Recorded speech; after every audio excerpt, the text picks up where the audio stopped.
Pay attention to the woman in the white pajamas. Her name is Jessica Evans, and this is her bridal slumber party. She is surrounded by her 8 closest friends. They are completely unaware that an unwanted and dangerous guest has just bypassed the complex's security gate. It's her ex-fiancé, Ryan Miller. He has a 9mm pistol in the pocket of his dark jacket, and he is about to bring the celebration to a sudden, terrifying end. A few moments later, he is at the front door of apartment 304. Inside, Jessica walks to the door. When she opens it, her smile evaporates. A brief, frantic exchange occurs. He's not supposed to be here.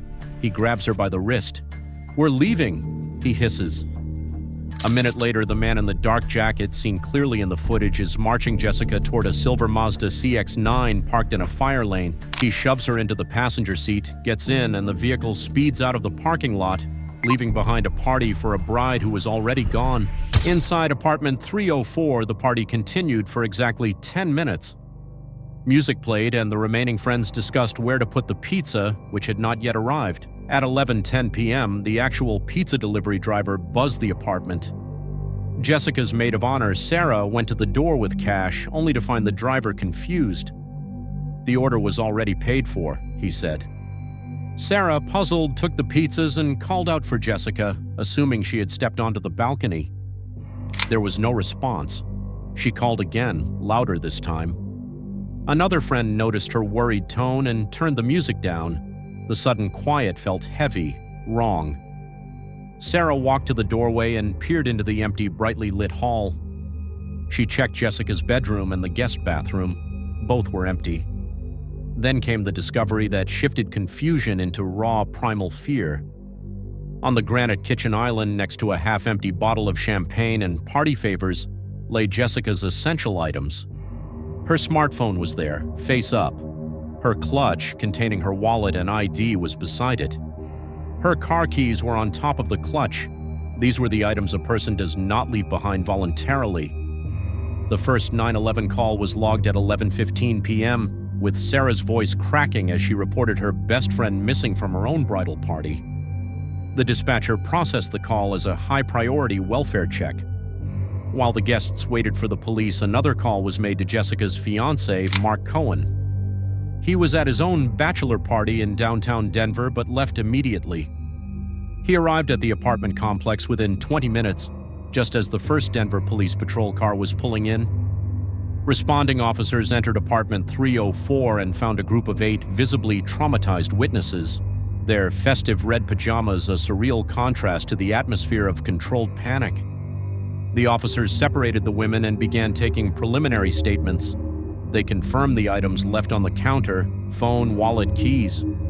One officer began a search of the building's common areas, while his partner requested immediate access to the building's security system. By 11:45 p.m., Mark Cohen had provided officers with a physical description of Jessica. He was asked the question officers must always ask: is there anyone who might want to harm her? He gave them one name, Ryan Miller. He explained the violent history of their past relationship, the stalking that followed the breakup, and the active restraining order. This name immediately elevated the case from a missing person to a probable abduction. While officers cross-referenced the name, the building's surveillance footage was accessed. The officer reviewing the feed located the 10:30 p.m. timestamp from the hallway camera. He watched the silent, terrible exchange. He watched the man produce the handgun. He then switched to the parking lot camera, watching as Jessica was forcibly put into the light-colored SUV. The case was no longer a welfare check. It was a confirmed armed kidnapping. With a name and a face from the video, detectives had a clear target. A search of state and local databases painted a grim portrait of the 34-year-old. Records confirmed Miller was the subject of an active protection order. More importantly, he had been arrested just 2 months prior for violating that same order but had been released on bond. His probation conditions explicitly forbade any contact with Jessica. Detectives began processing the apartment. Jessica's phone was taken for forensic analysis. Her bridesmaids provided official statements, and 2 of them recounted a crucial detail.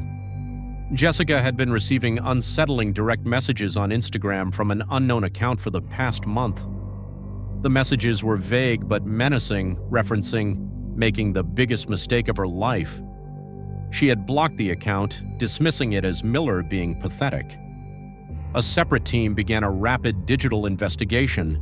They examined the social media profiles of Jessica and all her friends. They found what they were looking for. Earlier in the evening, Sarah had posted an Instagram story from the party. She had used a location tag for the Pines at Lincoln apartment complex. Detectives cross-referenced the unknown account that had been messaging Jessica. An emergency warrant for the account's IP data confirmed it was linked to a public Wi-Fi network, but its creation was traced to Miller's last known address. He had not just shown up, he had been watching, waiting for an opportunity. By 1 a.m. on Saturday morning, an Amber Alert was broadcast across Colorado.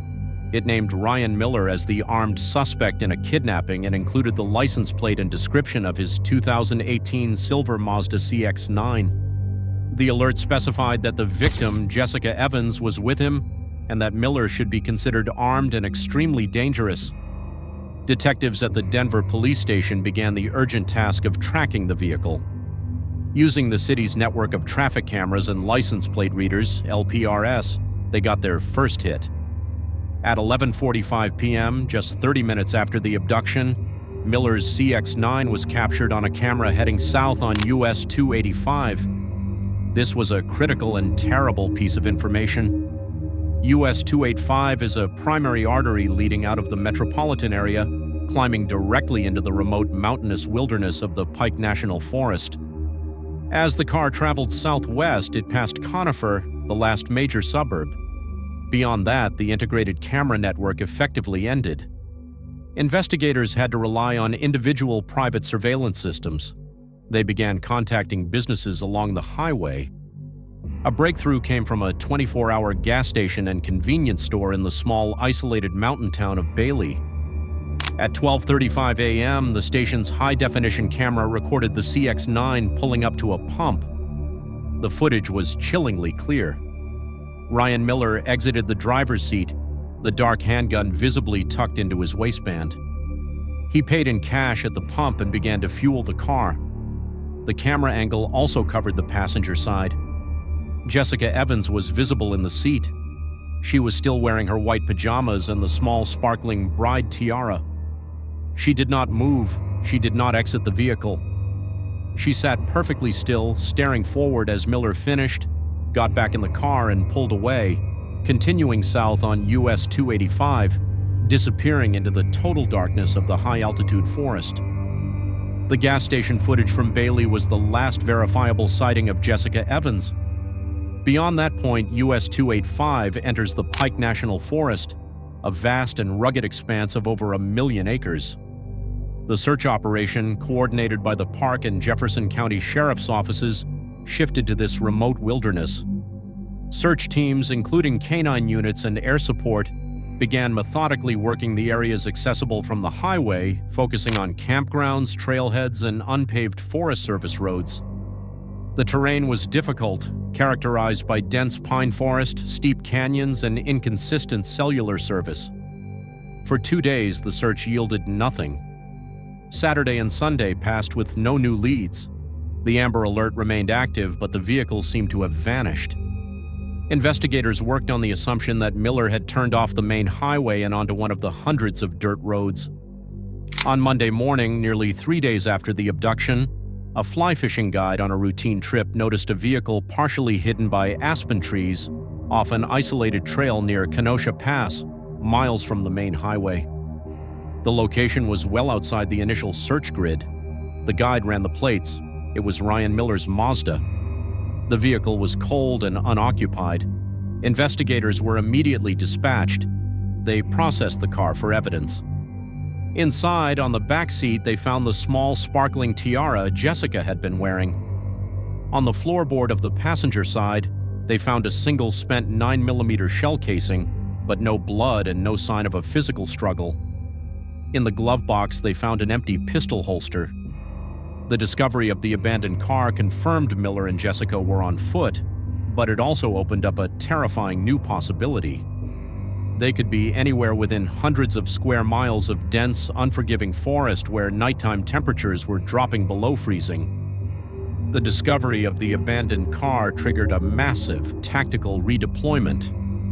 The search perimeter, which had been a wide speculative net, instantly contracted into a focused 10-mile grid centered on Kenosha Pass. With the suspect's vehicle secured, the operation shifted from a search for a car to a manhunt for a man on foot.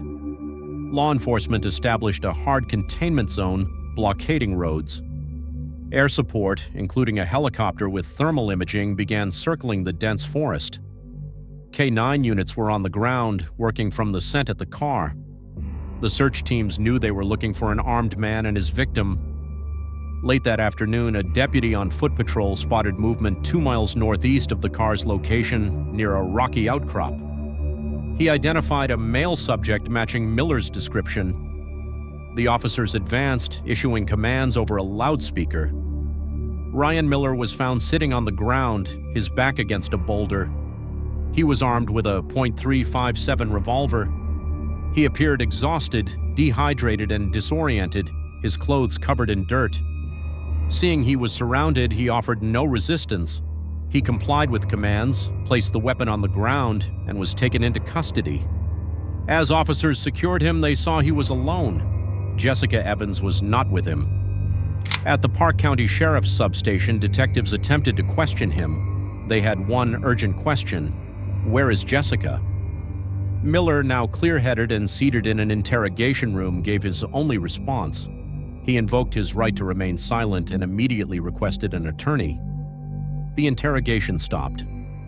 Ryan Miller was booked on charges of kidnapping and aggravated assault, but he provided no statement and, most critically, no information on Jessica's location or her condition. The man who had taken her was in custody, but the victim was still missing. Miller's silence was a tactical blow to the investigation. With the suspect in a holding cell and refusing to talk, the search for Jessica Evans became a desperate race against time. The operation, which had been a manhunt, was now purely a search and rescue mission. Search teams, knowing Jessica had been in the forest for at least 2 days in thin pajamas with no supplies, worked with a new and frantic urgency. The temperatures in that high-altitude region were well below freezing at night. Hypothermia was now the primary threat. The search grid was redrawn, this time fanning out from the precise location where Miller had been apprehended. Volunteers on foot, mounted patrols, and K-9 units worked shoulder to shoulder, combing through dense thickets and ravines. The helicopter, which had been searching for the heat signature of an armed man, was now looking for the passive heat signature of a person, possibly incapacitated, huddled for warmth.